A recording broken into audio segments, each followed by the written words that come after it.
Bonjour à toi et bienvenue sur la chaîne de Stéphane, consacrée à une réflexion sur un phénomène de société, la virilité. D'ores et déjà, je t'invite à mettre un like, à t'abonner et à cliquer sur la cloche des notifications afin de recevoir de nouvelles vidéos. Laisse-moi un commentaire ou une critique pour qu'on continue à débattre ensemble. A tout de suite. Le passé glorieux de l'homme noir. De nombreux scientifiques de toute origine ont démontré le passé extraordinaire de l'homme noir. L'homme noir est un scientifique. L'homme noir est un astronaute. L'homme noir est un médecin. L'homme noir est un grand navigateur. L'homme noir a créé pas mal de choses qui ont contribué à l'essor de la civilisation que nous connaissons aujourd'hui.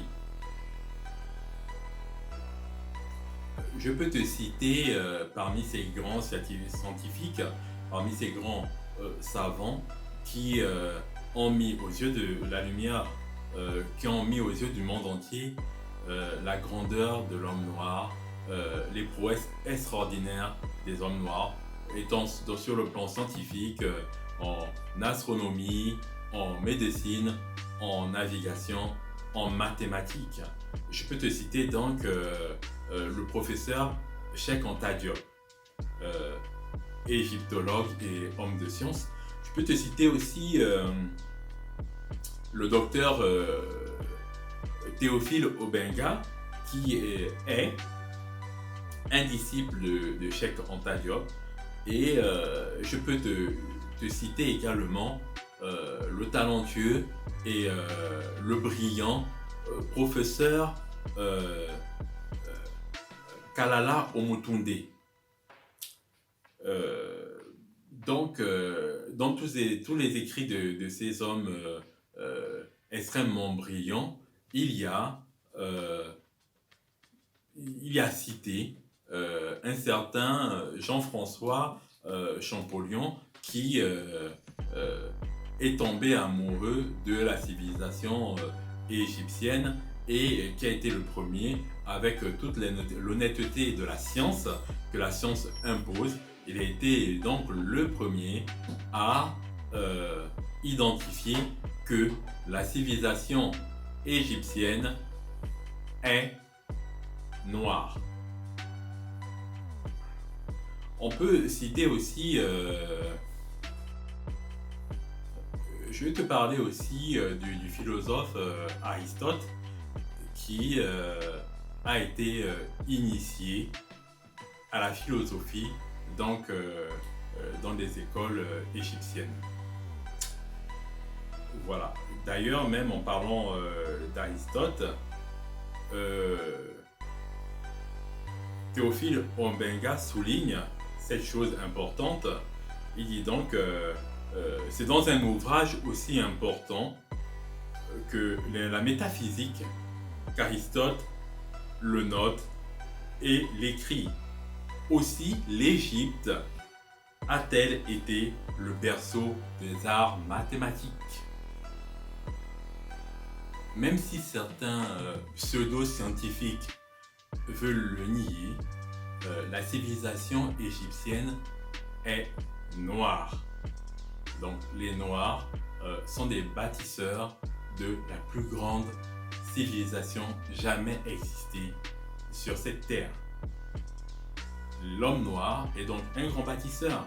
L'homme noir a bâti les plus grosses pyramides qu'il y a en Égypte, et ainsi que les milliers de pyramides qu'on peut trouver sur le continent africain.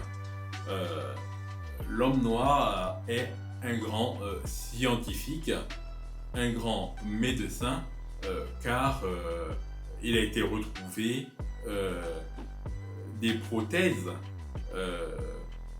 datant de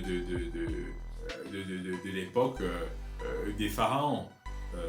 En plus de ça, l'homme noir a maîtrisé l'homme noir à maîtriser l'art de la momification. Aujourd'hui encore, on retrouve des momies dans un état intact. Ces momies, bien sûr, se retrouvent dans les plus grands musées de ce monde. Voilà. Donc, l'homme noir, grand médecin, grand mathématicien, philosophe, l'homme noir expert dans l'astronomie, dans l'observation des étoiles. Les scientifiques parlent, les scientifiques ont découvert dans les années 60-70 une étoile qui apparaît dans un cycle assez lointain. Donc c'est une étoile qu'ils ont appelée Sirius 1 et Sirius 2. Et la civilisation africaine, la civilisation égyptienne, d'ailleurs même jusqu'aujourd'hui, le peuple Dogon observe encore cette étoile Sirius 2.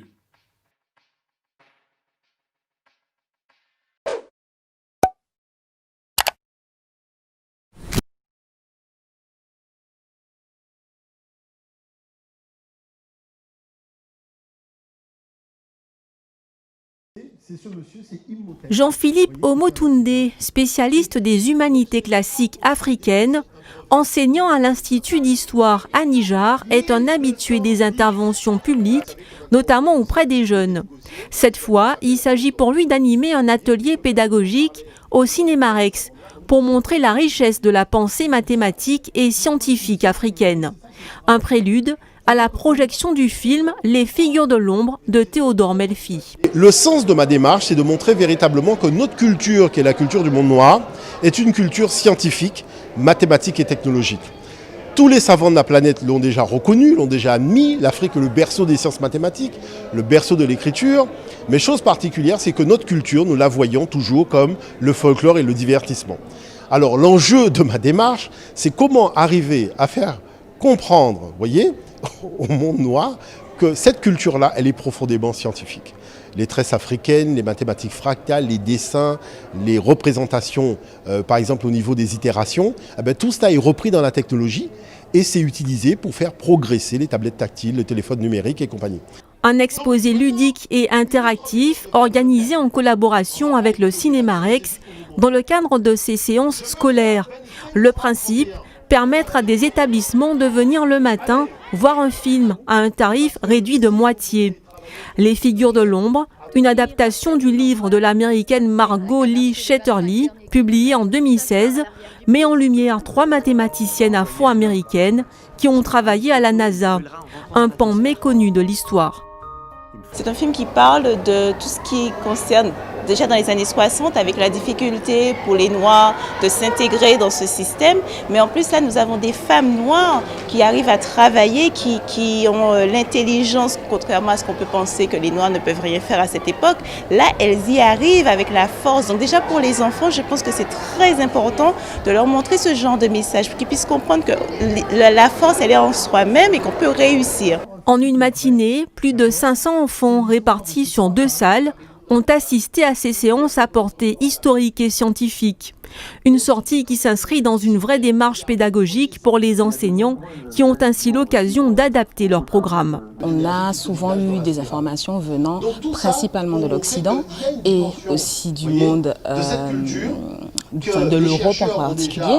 Et au fur et à mesure, on se rend compte qu'il y a eu des personnages, des personnes, des femmes surtout, dans le cadre de ce film, qui ont eu des rôles non négligeables. Donc nous, dans notre enseignement et dans l'enseignement en général, ça nous permet justement de modifier, d'améliorer en fait, pour pouvoir donner aux élèves une vision différente et leur permettre de comprendre qu'en fait, oui, une femme a pu faire des choses non négligeables, oui, un homme noir, oui, un homme indien, etc.